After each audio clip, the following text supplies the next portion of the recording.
所来关心，伫宜兰龟山岛外海，昨昏中昼发生火烧船的意外，火是烧甲真猛，而且乌烟是一直冲出来。两个台湾籍的船员赶紧跳海，加在去互附近的巡防艇救起来。目前火烧的原因是要等咧调查当中。 阵阵的乌烟冲到天边，乌烟当中火阁真猛。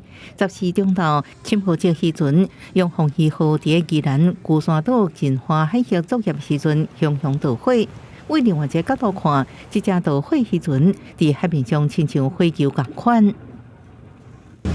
电线走火，还有什么其他的原因吗？再来就是那个引擎有时打油啊，油管打出来，包括跑到电压器那个加热。 哦，也是有这个原因。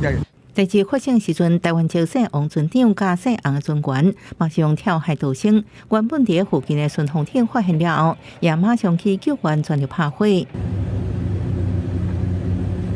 所有海巡表示，渔船大部分是茶或者是 SRP 起的，所以开导火。目前两个船员已经平安由海巡人员救回来，不过渔船用被烧了了。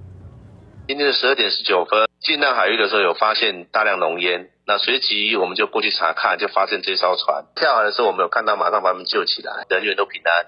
我们用那个水柱来做扑灭来在现场也来观看有没有油污的污染，那现在都还没有发现。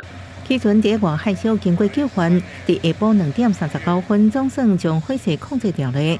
不过海巡艇依然继续在活动中，详细导火原因依然要进一步调查。记者综合报道。